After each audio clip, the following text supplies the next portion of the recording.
నా పాపం కొరకై లేదా దేవుని యందు నిజమైన సంతోషం ఆనందం మనం పోగొట్టుకున్నప్పుడు యేసుక్రీస్తు ప్రభువారు మన నిమిత్తమై ఆ కలవరి శిలువలో ఎక్కిన దినము, ఆ కలవరి శిలువలో చనిపోయిన అదే ఆ రోజు చనిపోయినటువంటి దినము. అయితే ఈ విధంగా యేసు ప్రభువారు ఈ విధంగా సెలవిస్తున్నాడు, ప్రయాసపడి భారము మోసుకున్న సమస్త జనులారా నా యొద్దకు రండి, నేను మీకు విశ్రాంతి కలుగజేతును. ఈ విశ్రాంతి కలగజేయడానికి, ఈ భారాన్ని తొలగించడానికి, ఆ పాప భారమును తొలగించడానికి యేసుక్రీస్తు ప్రభువారు తానే మరణమును కలవరి శిలువలో మాన మీద ఎక్కినాడు. ఆ కలవరి శిలువలో మాన మీద ఎందుకు ఎక్కినాడంటే నిన్ను నన్ను రక్షించడానికి.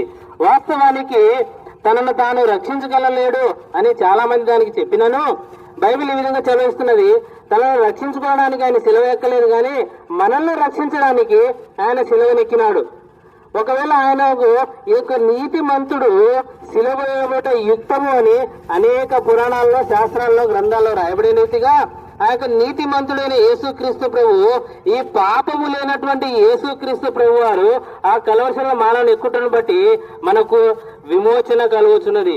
అనగా పాపమునకు రక్షణ, శాపమునకు విడుదల, ఆ భయంకరమైన నరకం నుంచి అభయాన్ని ఇచ్చేటువంటి ఈ యొక్క మరణము, ఆయన పొందిన మరణము చేత, లేదా ఆయన పొందిన దెబ్బల చేత, లేదా ఆయన కార్చిన రక్తము చేత మనకు పాప క్షమాపణ కలుగుతున్నది.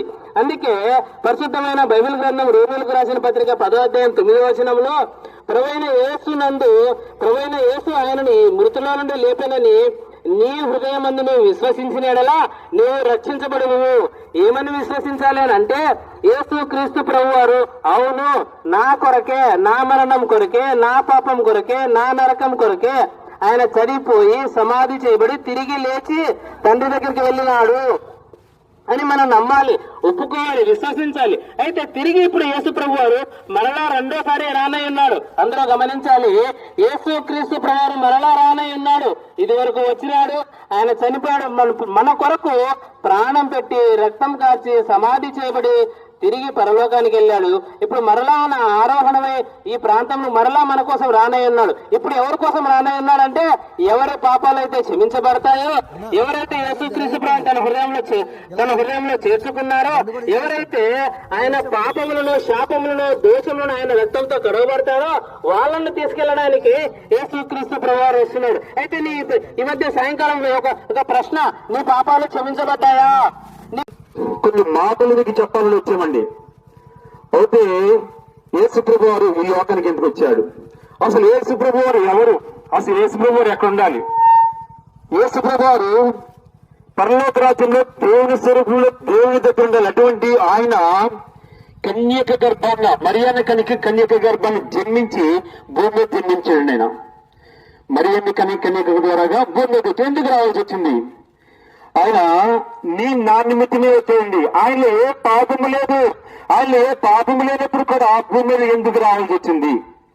ఎందుకు రావాల్సి వచ్చింది అనగా, దేవుడు ఒక మనిషిని సృష్టించాడు. ఆ మనుషుడి ద్వారా సర్వ మానవాళి మీదకి పాపం వచ్చిందండి. ఆ పాపము తీసివేయడానికే ఆయన ఈ లోకానికి వచ్చేయండి. ఆయన ఈ లోకానికి వచ్చి ఏమంటున్నాడంటే, ప్రయాసపడి పాప భారమస్తున్న సమస్తమైన జనులారా నా దగ్గర రండి, నేను మీకు విశ్రాంతిని కలుగజేస్తానంటున్నాడండి. ప్రయాసపడి పాప భారమస్తున్న సమస్తమైన జనులారా. ఈ రోజుల్లో పాపము లేని వారండి ఎవరు లేరండి. ప్రతి మనుషుడు కూడా ఆ మొదటి ఆదాము ద్వారా సర్వ మానవాళి మీదకి పాపం వచ్చేసిందండి. మరి కీర్తనలు 51 కీర్తనలు అంటున్నాడు, నేను తల్లి గర్భములోనే పాపముతో జన్మించాను. అవునండి, ప్రతి మనుషుడి మీదకి కూడా పాపం వచ్చేసింది. నేను పాపం వచ్చేయలేదంటే లేదండి, ఏ మనుషుడి మీద కానీ పాపం వచ్చింది. ఆ పాపం తీసివేయగలిగితే నువ్వు చేతిలో చేసిన పాపం ఏమంటే ఆ చేతులకు మేకులండి. కాళ్ళకు సీలను కొట్టబడ్డారంటే నేను తప్పుడు త్రోడు తిరిగిన దాన్ని బట్టే, నానాలుగా తిరిగిన దాన్ని బట్టే కాళ్ళకు సీలనండి. పక్కన బల్లులో పడి పొరబడ్డారంటే తమకు ముందుకలను ధరించేటట్టే నేను ఆ తప్పుడు తలకులు బట్టి ఒక్కరు మధ్యలో నీతి మధ్యలో ఒక్కరు కూడా లేరని బైబిల్ చెప్తుంది. అవునండి, మనిషి హృదయాలోచన చెట్టువి. అవునండి, ఒక స్త్రీ వెళ్తుంటే మోహత్తు చూపిస్తాం, ఒక మనిషి పోతున్నారంటే అసూయతో చూస్తాం. మనం నరికే చెడ్డదండి. అధికార చిన్న వరకు మనిషి చెడ్డవాడు ఉన్నాడు. పాము కూరలోని విషయం ఉంటుంది, తేలి తోటలోని విషయం ఉంటుంది. కానీ మనుషుడు అధికారించిన తోటలో విషమే ఉన్నాడండి.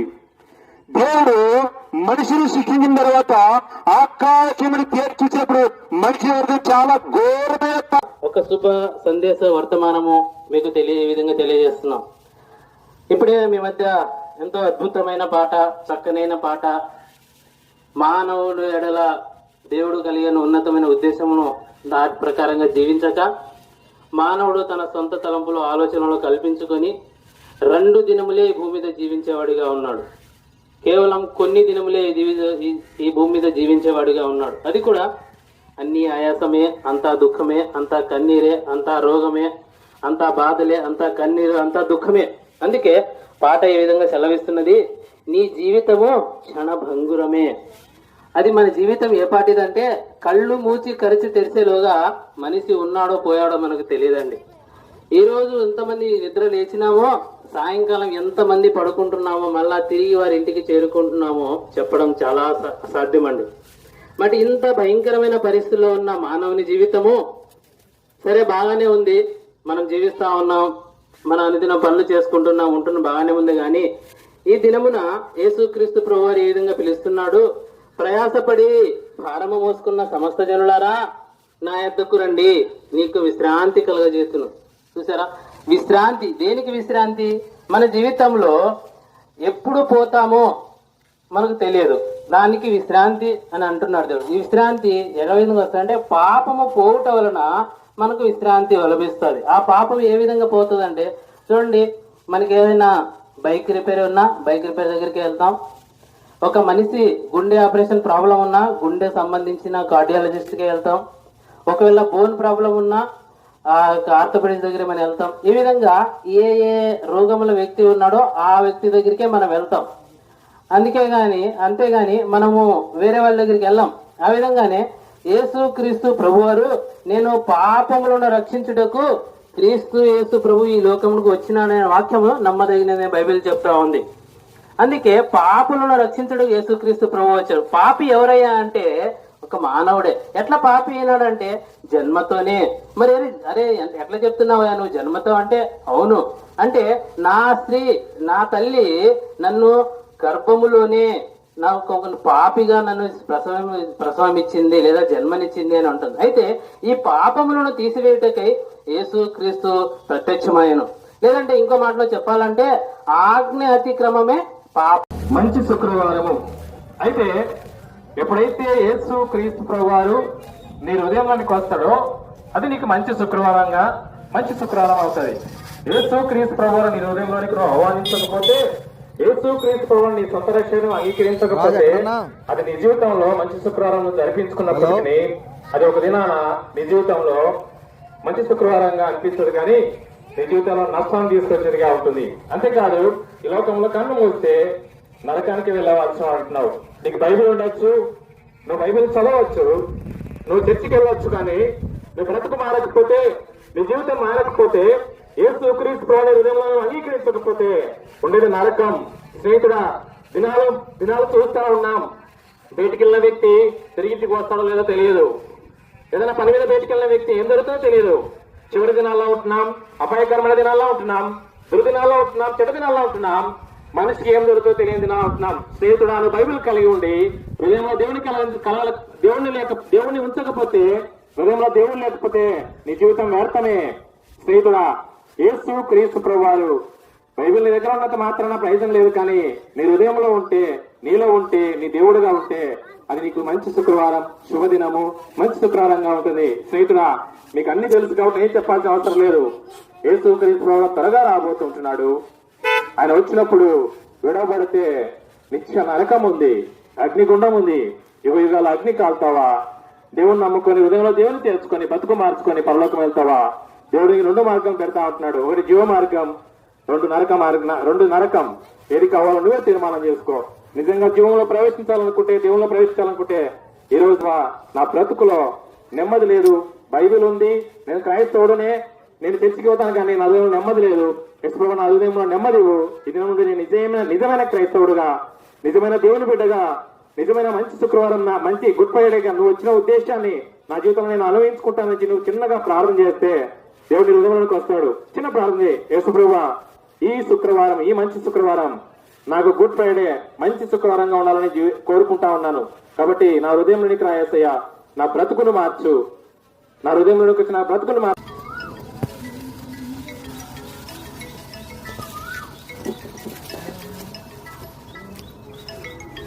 ప్రార్థన చేసుకుందాం. ప్రేమ కలిగిన కృప కలిగిన మా ప్రియ పరలోక తండ్రి, ఇక సాయంకాల సమయంలో కన్నాపురం గ్రామంలో ఆయన ప్రభు ఈ వీధిలో పర్యటించబడుతున్నటువంటి మీ యొక్క సువార్తకు ముద్ర వేసి అనేకులు మీ యొక్క స్వరాన్ని వినట్లుగా చేయమని ప్రభుని యేసుక్రీస్తు నామములో స్తుతించి వేడుకుంటున్నాం తండ్రి, ఆమేన్. ప్రియులారా, ప్రియమైన కన్నాపురము గ్రామ వాస్తవ్యులకు ప్రభుని యేసుక్రీస్తు నామమున శుభాభివందనాలు. పరిశుద్ధ బైబిల్ గ్రంథము ఇలాగ సెలవిస్తా ఉంది. దేవుడు లోకమును ఎంతో ప్రేమించెను, కాగా ఆయన తన అద్వితీయ కుమారునిగా పుట్టిన వాని యందు విశ్వాసముంచు ప్రతివాడును నశింపక నిత్య జీవం పొందినట్లు ఆయనను అనుగ్రహించెను. పిల్లరా, ప్రపంచమంతటా గుడ్ ఫ్రైడే అంటే మంచి శుక్రవారము అని ఒక పండుగ జరుపుకుంటూ ఉన్నారు. ఇది మనుషులందరికీ కూడా మంచి శుక్రవారంగా తెలియజేయబడుతూ ఉంది. పిల్లరా, 2000 సంవత్సరాల క్రితము యేసుక్రీస్తు ప్రభువారు శరీరధారిగా ఆయన దేవుడై ఉండి కన్యక గర్భమున ఈ లోకమున జన్మించినాడు. అలాగున ఆయన 33 సంవత్సరాలు ఈ లోకంలో జీవించి అనేక మందిని ఆయన ముట్టి బాగు చేసిన, అనేక మంది రోగులను స్వస్థపరిచిన, కుంటివారికి కాళ్ళు ఇచ్చాడు, గుడ్డివారికి కన్నులనిచ్చాడు, చెవిటి వారికి చెవులు ఇచ్చినాడు. అదే రీతిగా మరి చనిపోయినటువంటి వారిని సైతము ఆయన తిరిగి జీవింపజేసినాడు. యేసుక్రీస్తు ప్రభువారు ఎవరంటే ఆయన దేవుడై ఉంటున్నాడు. కనుక మరి మనుషునికి యేసుక్రీస్తు ప్రభువారికి ఏంటి సంబంధము అనంటే, పిల్లరా, మానవుడు మరి ఒక భక్తుడు అంటున్నాడు, నేను పాపంలో పుట్టినవాడును, పాపంలోనే నన్ను గర్భం ధరించింది అని అంటున్నాడు. ఆ రీతిగా ప్రతి ఒక్క మానవుడు కూడా పాపములో జన్మించినటువంటి వాడు. మరి వేప చెట్టుకు ఏ రీతిగా అయితే చేదు ఉంటుందో ఆ రీతిగా మనుషుని యొక్క జీవితంలో పాపం అనేటువంటిది మనుషుని యొక్క జీవితాన్ని మలినం చేస్తుంది. ఆ రీతిగా ఆ యొక్క పాపమును నుంచి విడిపించుకోలేక మానవుడు ఎన్నో ప్రయత్నాలు చేస్తుంటున్నాడు. పాప శాపం నుండి విముక్తి పొందటానికి ప్రయత్నం చేస్తుంటున్నాడు. ఎన్నో బలులు అర్పిస్తుంటున్నాడు. మరి పరిశుద్ధ బైబిల్ గ్రంథం సెలవిస్తా ఉంది, పాప క్షమాపణ కలగాలంటే రక్తం చిందించబడాలి.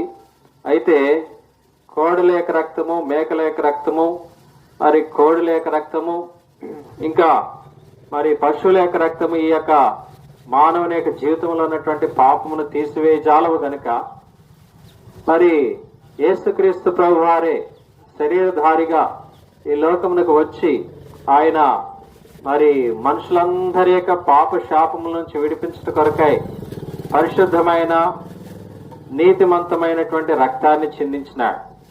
కనుక ఈ రక్తంలో మన పాపములు కడుక్కొనవచ్చును. ఎందుకంటే యేసుక్రీస్తు ప్రభువారు ఎటువంటి పాపము లేనటువంటి వ్యక్తి, పవిత్రుడు, నిర్దోషి, నిష్కల్మషుడు.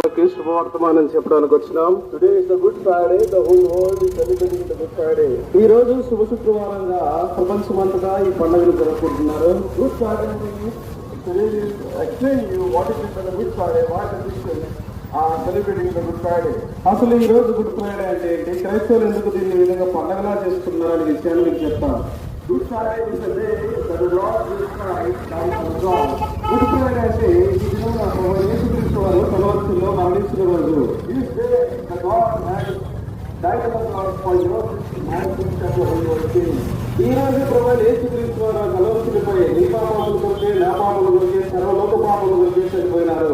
Father God has died on the cross this day ఎందుకు దేవుడు ఈ దినమున కలవరిలో మరణించినాడు?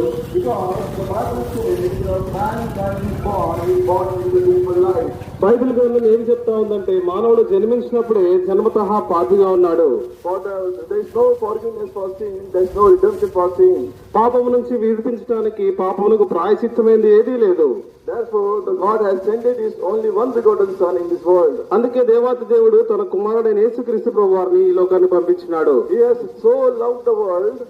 ఆయన లోకమును ఎంతో ప్రేమించినాడు. Before we born this world, God has loved you and me and to every person of this world. మనం ఈ లోకంలో జన్మించక ముందే ప్రభువైన యేసుక్రీస్తు వారి లేదా తండ్రి అయిన దేవుడు నిన్ను నన్ను ప్రపంచంలో ఉన్న ప్రతి ఒక్క మనిషిని ప్రేమించినాడు. In this world, no man loves a sinful, evil and wicked person.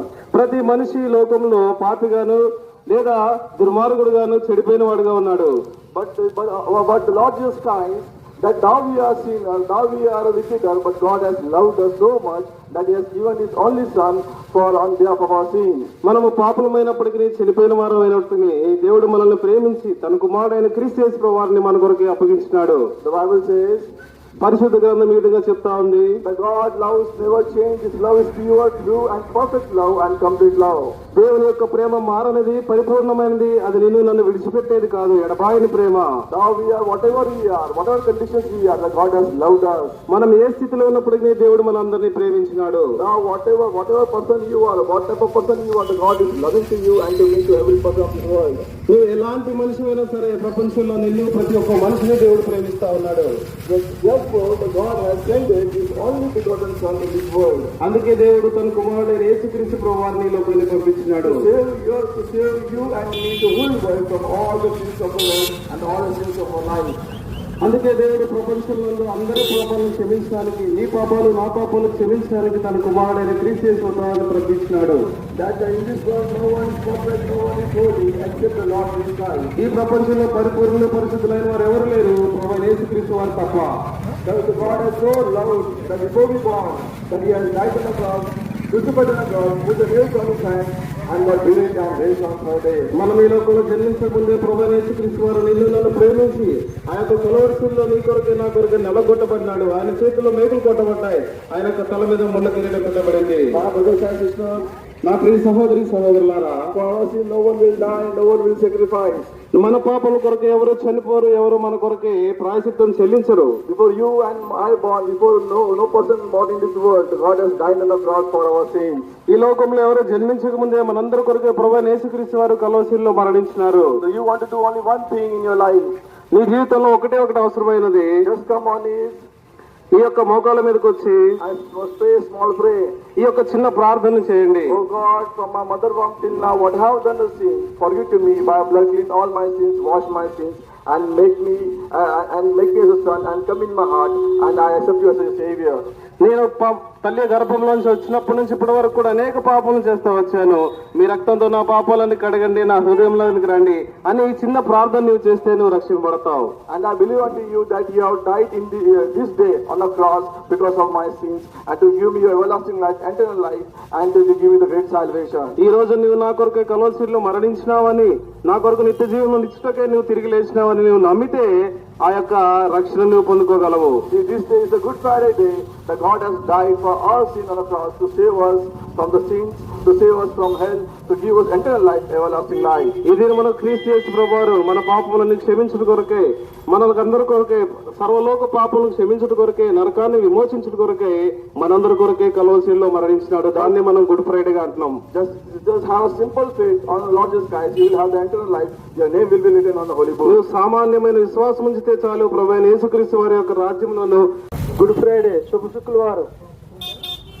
ఎందుకని మంచి దినం అంటే ఈరోజు పాపులైన మానవులందరి కొరకు పరమాత్ముడు, పుణ్యాత్ముడు, కరుణామయుడు, దయామయుడు, ప్రేమామయుడైన ప్రభువైన యేసుక్రీస్తు సృష్టికర్త అయిన దేవుడు ఈ లోకానికి వచ్చి సర్వమానవాళి యొక్క పాప క్షమాపణ కొరకు సిలువలో రక్తాన్ని చిందించి ప్రాణం ఇచ్చినాడు. అందుకనే ఇది శుభ శుక్రవారం. సర్వమానవులందరూ పాపంలో ఉన్నారు. పాపం నుంచి విడుదల పొందటానికి ప్రభువైన యేసుక్రీస్తు వారు ఈ లోకానికి వచ్చినాడు. ప్రియ స్నేహితుడా, ఈ లోకంలో అందరూ పాపులే. దేవుని యొక్క వాక్యం కలిగిస్తామని నీతిమంతుడు లేడు, ఒక్కడు కూడా లేదు. అందరూ పాపం దూరమైపోతున్నారు. కాబట్టి దూరమైపోయిన మానవులను రక్షించడానికి యేసుక్రీస్తులో కనిపిస్తున్నారు. నశించిన వాళ్ళు రక్షించడానికి యేసుక్రీస్తులో కనిపిస్తున్నారు. ప్రభు యేసుక్రీస్తు వారి లోకానికి రావడానికి ఉద్దేశం అది. కాబట్టి మానవులందరూ బ్రహ్మపాపంతో ఉన్నారు. ఆ పాపాన్ని పొందాలి అంటే రక్షించాలి. సర్వపాప పరిహారం రక్త ప్రోక్షణ అవశ్యం తదర్థం పరమాత్మను. అంటే సర్వపాపము పరిహారం కావాలి అంటే రక్తం చెల్లించాలి. అది కోళ్ళ రక్తం, మేకల రక్తం, ఎట్ల రక్తం కాదంట. ఏ రక్తం అంటే పరమాత్ముడే దానంగా ఇవ్వాలి. కాబట్టి ప్రభు యేసుక్రీస్తు వారు సర్వమానవుల యొక్క పాప క్షమాపణ కొరకు ఈ లోకానికి రక్త మాంసాలు ధరించుకొని వచ్చి సర్వమానవుల యొక్క పాప విమోచన కొరకు రక్తమంతా దారులు కార్చినాడు. తన శరీరం అంతా రక్తధారులుగా ప్రవహించింది. యేసుక్రీస్తు రక్తము నది వలె ప్రవహించింది. కార్చిన రక్తము ప్రతి పాపిని పరిశుద్ధులుగా చేస్తుంది. యేసు రక్తము ప్రతి పాపం నుండి నిన్ను పవిత్రులుగా చేస్తుంది. ఈ లోకంలో నీకు నెమ్మది లేదా? నీ లోకంలో నీకు శాంతి సమాధానము నీకు కావాలంటే యేసుక్రీస్తు రక్తంలోనే నిజమైన శాంతి సమాధానము నెమ్మది ఆనందం దొరుకుతుంది. కాబట్టి ఎక్కడికి వెళ్ళినా నీకు నెమ్మది గాని శాంతి గాని సమాధానం దొరకదు. ప్రభువు యేసుక్రీస్తు వారే నిజమైన శాంతిని సమాధానాన్ని ఇస్తానంటున్నారు. లోకం ఇచ్చినట్లు నేనేమను, నా సమాధానం నిజమైన శాంతి నిజమైన సమాధానం నేను ఇస్తానన్నాడు దేవుడు. కాబట్టి నేను ఎంతో భయంకరమైన పాపంలో జీవించినాను. నెమ్మది లేదు, శాంతి లేదు, సమాధానం లేదు. ఆత్మహత్య చేసుకొని చచ్చిపోదాం అనుకునేవాడిని. నాకు అన్ని ఉన్నాయి, ఆస్తులున్నాయి, ఇల్లున్నాయి, అన్ని ఉన్నాయి. కానీ హృదయంలో నెమ్మది లేదు. హృదయం అంతా పాపమే ఉన్నది. నా నడక పడక చూపులు ప్రవర్తన అంతా పాపమే. నెమ్మది లేదు. చనిపోవాలనుకున్నటప్పుడు ప్రభు వాక్యము నాతో మాట్లాడుతూ వచ్చింది. ప్రయాసపడి భారం మోసుకుంటున్న సమస్త జనులారా నా ఎద్దుకు రండి, నేను మీకు విశ్రాంతినిస్తానన్నాడు. వెంటనే ప్రభు దగ్గరికి వెళ్ళాను. ప్రభు అన్నాడు, నీ పాపములే నీకు నెమ్మది లేకుండా చేసినాయి. అదే అనేకులు ఇప్పుడు ఆత్మహత్యలు చేసుకొని చనిపోతున్నారు. కారణం ఏంటంటే హృదయంలో నెమ్మది లేదు, హృదయంలో పాపం ఉన్నది. అందుకే హృదయంలో నెమ్మది లేక అనేకులు ఆత్మహత్య చేసుకుంటున్నారు. నేను కూడా అలాగే చేసుకోవాలనుకుంటున్నా సమయంలో ప్రభు అన్నాడు, నేను నిన్ను విడిపిస్తాను, నేను నిన్ను స్వస్థపరుస్తాను అన్నాడు. ప్రభు అన్నాడు, నీవు పాపముల కొరకే నేను శిలువలో మరణించాను. నువ్వు చేతులతో చేసిన పాపములకు నా చేతులలో మేకులు కొట్టబడ్డాయి. నువ్వు కాళ్ళతో చేసిన పాపములకు నా కాళ్ళలో మేకులు కొట్టబడ్డాయి. నీ చెడు చూపులకి చెడు తలంపులకు నా తలకు ముళ్ళ కిరీటం అన్నాడు. నువ్వు ఎక్కడెక్కడైతే పొర్లి పాపం చేసావు నీ శరీరంతో, ఆ శరీరం అంతా నాగడి చాలుగా దున్నబడింది అని ప్రభు మాట్లాడుతూ వచ్చినాడు. ఆ సిలువలో కాచిన రక్తం నీ కొరకే అని ప్రభు నాతో మాట్లాడగానే కన్నీటితో నా పాపములన్నీ ఒప్పుకున్నాను. హృదయం ఎంతో నెమ్మది. ప్రభు అన్నాడు, నీ పాపములన్నీ క్షమించాను నా కుమారుడా, ఇప్పుడు నువ్వు నా కుమారుడు అయిపోయావు అన్నాడు. హృదయం ఎంతో నెమ్మది. ఆ సంతోషం చెప్పటానికి అసలపేట నుంచి ఇక్కడికి వచ్చాం. ప్రియమైన వారులారా, మేము ఎక్కడి నుంచో మేము ఎవరో జీతాలు ఇస్తే మేము రాలేదు. కన్నాపురం గ్రామ ప్రజలకు మనవి, ప్రేమగల యేసు ప్రభు వారు మంచి శుక్రవారం అని చెప్పేసి గుడ్ ఫ్రైడే అని చెప్పి ప్రతి ఒక్కరు జరుపుకుంటా ఉంటామండి. మరి ఈ శుభ శుక్రవారం అంటే మంచి శుక్రవారం ఒక క్రైస్తవులకే కాదు, అందరూ జరుపుకోవాల్సిన పండుగగా బైబిల్ సెలవిస్తా ఉన్నది. మరి ప్రేమైన యేసు ప్రభు వారు ఆయన యొక్క ప్రేమను ఆ కలవరి శిలువ నుంచి మరి ప్రతి ఒక్కరికి ధారాళంగా ఉచితంగా అనుగ్రహిస్తూ ఉంటాడండి. ఆ యొక్క ప్రేమను ఎవరైతే పొందుకుంటా ఉంటారో మరి వారిలో గొప్ప సంతోషము, శాంతి, సమాధానం కలుగుతూ ఉంటది. మరి అట్టి ప్రేమను మేము మన గ్రామంలోకి ఈ యొక్క సువార్తను మోసుకొని తీసుకొచ్చామండి.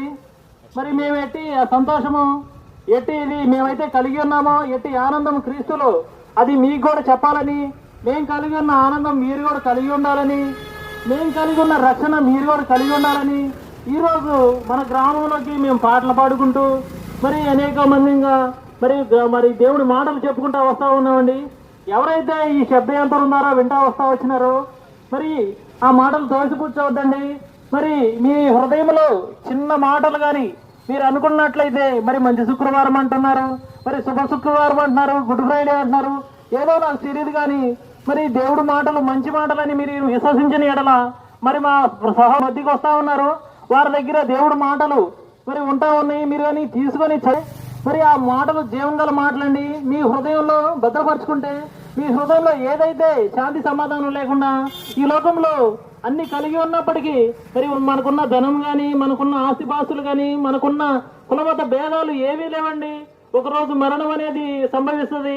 ఆ రోజు ఒక్కరోజు తర్వాత మరి మనల్ని ఎవరిని ఇంట్లో ఉంచలేరండి. ఆ యొక్క మరణం సంభవించక ముందే ప్రతి ఒక్కరూ మరి రక్షణ పొందాలని మరి ఆనాడు కల్వరిశిలలో యేసు ప్రభువారు నీ నిమిత్తము నా నిమిత్తము ఆయన చిందించిన రక్తమే, ఆ యొక్క రక్తమును ప్రేమను మమ్మల్ని ఇంతవరకు మా ఈ గ్రామం వరకు తీసుకొచ్చిందండి. మేమైతే అట్టి రక్షణను అట్టి శాంతి సమాధానాన్ని మేమందరం కలిగి ఉన్నాం, పొందుకున్నాం. నిరీక్షణతో మేము దగ్గరికి వస్తా ఉన్నామండి. మరి నేనైతే నా జీవితంలో నేను చెప్పగలను, నేనైతే ఇష్టానుసారంగా మరి తిరుగుతా ఉన్నాను. కానీ ఎటు తిరిగినా కూడా సుఖ సంతోషాలు లేక మరి ఇంట్లో సమాధానం లేక ఉంటా ఉన్నాను. కానీ ఆ సమయంలో ఈ జీవంగల మాటలు నేనైతే గోడ మీద చదివానండి. ఆ చదివిన మాటలే ఆ యొక్క చిన్న మాటతో నాకు శాంతి సమాధానం కలిగింది. ఆ తర్వాత నిజమైన రక్షకుడు యేసుక్రీస్తు ప్రభువారని ఈ మాటలు ఏదో మంచిగా ఉన్నాయని చెప్పి నేను కూడా తెలుసుకున్నాను, చదివాను, మరి విశ్వసించాను. తద్వారా యేసుక్రీస్తు ప్రభువారు నా హృదయంలోకి వచ్చినాడు. నాకు గొప్ప నిరీక్షణ, శాంతి సమాధానం, కుటుంబంలో ఎన్నో సమస్యలు అన్నీ తీరినాయండి. అట్టిగానే సాక్ష్యం మీకు చెప్పగలను. అందుకని మీరు కూడా మీ హృదయంలో మరి విశ్వసించిన ఎడలా మీరు కూడా కొంచెం ఆవగించాలంత బైబిల్లో సెలవిస్తా ఉంది. చిన్న విశ్వాసం ఆవగించ మనకు తెలుసు కదండి. అంత విశ్వాసం మీ హృదయంలో ఉంచినట్లయితే మీరు కానీ మరి మీ యొక్క హృదయంలో తెలుసుకున్నట్లయితే యేసు ప్రభు వారు మీ హృదయంలోకి వచ్చి మీ హృదయంలో విచారణ అనేది తీసేస్తాడండి. ఈ కొద్ది మాటలు దేవుడు మన వెనుకల్లో దీవించి ఆశీర్వదించును గాక. ఉచితం. అంతేకాని ఏ ఒక్క కార్యము ద్వారా గాని బంగారాలను పూలను అర్పితములు చేసినటువంటి ఏ ఒక్కరికి కూడా పాపక్షమాపణ ఉండదు. కానీ నజరేయుడైన యేసుక్రీస్తును నమ్మిన వారికి మాత్రమే పాపాన్ని క్షమించేటువంటి ఒక గుణం ఉంది. దయచేసి అందరూ కూడా ఆయనను నమ్మండి, ఆయన యందు విశ్వసించండి. ఆయన ఇంతవరకు మనకు ప్రేమను చూపించాడు. కానీ మరి రానైనటువంటి దినములలో ఒక రోజు వస్తుంది. ఆ రోజు నీ కొరకు నా కొరకు వస్తున్నాడు, ఉగ్రుడై వస్తున్నాడు. పాపం చేసిన వారిని అగ్నిగుండంలో పడవేయడానికి వస్తున్నాడు. దయచేసి ఇదే ఆఖరి దినం, ఇదే ఆఖరి దినం. దయచేసి ఈ యొక్క క్రీస్తు నుంచి అందరూ కూడా పాప క్షమాపణ పొంది అందరూ కూడా క్రీస్తు నిజమైన దేవుడని అంగీకరించి దయచేసి అందరూ కూడా నా మిత్రులారా, నా శ్రేయోభిలాషులారా, దయచేసి అందరూ కూడా అంగీకరించండి. లేకపోతే మరి యొక్క దినం అంటూ ఉండదు, లేకపోతే మరి యొక్క జీవితం అంటూ ఉండదు. క్రీస్తు ద్వారానే నిత్యమైన జీవమని అందరూ ఎరగవలసిందిగా వేడుకుంటూ యేసుక్రీస్తు ప్రభు అతి శ్రేష్టమైన నామంలో ఈ యొక్క మీకు మాకు అందరికి కూడా పరితము తానే ప్రవేశించును.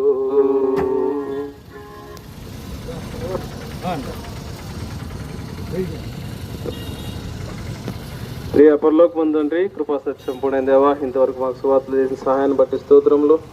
అయా స్వల్పంగా ఎత్తబడిన వాక్యాన్ని నీరు కట్టి ఫలింపు చేయండి. మీ కొరకు ఆత్మల సంపాదన కొరకే ఉపయోగకరంగా ఉండేట్టు సహాయం చేయమని మా సోదరుడు హేమంత్ని కూడా జ్ఞాపకం చేసుకుని మీ స్వచ్ఛ నిలబడుతున్న మీ కృపలో జ్ఞాపకం చేసుకోమని యేసుక్రీస్తు ప్రభువారి శ్రేష్టమైన నామములో ప్రార్థించి అడిగి వేడుకొంచున్నాం తండ్రి, ఆమేన్.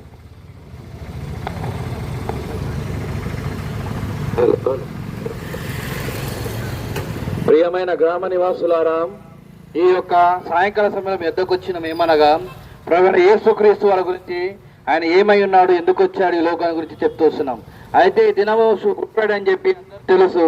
అది ఎందుకు జరుపుకుంటామన్నది మనకు తెలియదు, చాలా మందికి తెలియదు. అయితే గుడ్ ఫ్రైడే అనగా ఒక మంచి శుక్రవారం అని మనం తెలుగులో అంటాము. అయితే ఈ గుడ్ ఫ్రైడే సందర్భంగా అసలు ఏమైనదంటే ప్రభువైన యేసుక్రీస్తు వారు మనందరి నిమిత్తం ఈ లోకానికి వచ్చి ఉన్నారు. ఈ లోకానికి రావాల్సిన కారణం ఏమనగా నీ నా యొక్క పాప నిమిత్తము ప్రభువైన యేసుక్రీస్తు వారు ఈ లోకానికి వచ్చి ఉన్నారు. ఆయన ఎందుకు రావాలా? ఆయన పరలోక రాజ్యంలో ఆ దేవుని పాటు ఆయన కుడిపార్శ్వం అక్కడ ఉండేవాడుగా ఉన్నాడు. ఆయన మన కొరకు ఎంతగానో ఆయన మన కొరకు ఆ పరలోక రాజ్యం విడిచిపెట్టి మన కొరకు ఈ లోకానికి వచ్చి నీ నిమిత్తము నా నిమిత్తము ఆయన ఆ శిలువలో బలైతే వచ్చినాడు. ఒళ్ళంతా దున్నబడుతూ వచ్చింది, తలపైన ముళ్ళ కిరీటం పడుతూ వచ్చింది. అదేవిధంగా శరీరం మరి అరచేతుల మొలలు, అరికాల మొలలు, ఆ శిలువను మోసుకుంటా, ఆ బరువు మోసుకుంటా, నీ కొరకు నా కొరకు ఈ లోకంలో ఆయన బాధ భరిస్తూ వచ్చినాడు. ఇంత బాధ భరించిన ఎందుకంటే నీ పాపం అంటే ఏమిటంటే ఆజ్ఞాతిక్రమమే పాపం. ఆజ్ఞాతిక్రమ పాపం అంటే అందులో ఏమొస్తాయంటే అబద్ధం ఆడదు, దొంగలించొద్దు, ఇతరులను మోసం చేయొద్దు. ఈ విధంగా అనేకమైన పాపములతో మన మనసు, మన జీవితం నిండుకొని ఉన్నది. అయితే ప్రభువైన యేసుక్రీస్తు వారు వీటన్ని నుంచి విడుదల పొందేందుకు ప్రభువైన యేసుక్రీస్తు వారు ఈ లోకానికి వచ్చి ఉన్నారు. అయితే ప్రభువైన యేసుక్రీస్తు వారు ఈ లోకానికి రావడమే కాదు, నీ కొరకు నా కొరకు శిలువలో బలైతే వచ్చినాడు, తిరిగి 3వ దినాన మన లేపబడుతూ వచ్చినాడు. అయితే అదే విధంగా మన ప్రభువైన యేసుక్రీస్తు వారి విశ్వాసం ఉంచినట్లయితే మనకి రెండో మరణం అనేది ఉండదుగా ఉండదు. రెండో మరణం అంటే ఏంటంటే మన మన జీవితం బట్టి మనకు తీర్పు ఉండేదిగా ఉంటుంది. ఒక దినం ఈ లోకం విషయ తర్వాత మనకి నరకము, పరలోకం అని ఉంటది. మన పాపంలో జీవించే వారికి ఉండేలా ఆ పాపం బట్టి మన శిక్ష ఉంటది, అగ్నిగుండం ఉంటది. ఆ అగ్నిగుండంలో అన్నకంటే భయంకరమైన వేదన, ఎంత బాధ, ఎంత దుఃఖము, ఎంత కష్టం ఉంటది, ఎంత అక్కడ మనకి తాగడానికి నీళ్ళు ఉండవు, ఏముండవు. అయితే అదే విధంగా మన పాపలు ఒప్పుకున్న వారమైతే ఆ యొక్క పరలోక రాజ్యంలో ఆ యేసుక్రీస్తు వారితో పాటు మనం కూడా ఆ రాజ్యంలో ఉండే వరకు ఉంటాము. అక్కడ దుఃఖం ఉండదు, బాధ ఉండదు, యుగాలు సంతోషంగాను ఆనందంగాను ఆ దేవుని ఆరాధించే వారికి ఉంటాము. అయితే ప్రభువైన యేసుక్రీస్తు వారు చెప్పు బైబిల్ ఈ విధంగా రాయబడుతుంది, ప్రయాసపడి భారమోసిన సమస్యలారా నా యుద్ధకు రండి అని చెప్తున్నారు. ఇలాంటి దుఃఖకరమైన బాధతో మనం ఉంటే ప్రభువైన యేసుక్రీస్తు వారి యుద్ధకు వస్తే ఆయన మనకి శాంతి సమాధానం మన గురించి వారు చెప్తున్నారు. యేసు ప్రభు చెప్పాను, నేనే మార్గమును, సత్యమును, జీవమును, నా ద్వారా తప్ప తండ్రి యొద్దకు ఎవరు ప్రవేశించలేరు. అయితే మనం ఎప్పుడైతే ప్రభువైన యేసుక్రీస్తు వారి యొద్దకు వచ్చి యేసు ప్రభు అని పాపలను ఒప్పుకుంటాడు, అప్పుడు మన పాపాలు క్షమింపబడి ఉంటాయి. మనము యేసు ప్రభు వారితో ఉండేవారు ఉంటాము. ప్రభువైన యేసుక్రీస్తు విశ్వాసం ఉంచాలని అప్పుడు మీరు ఇంటి వారు గొప్ప రక్షణ పొందేదారు.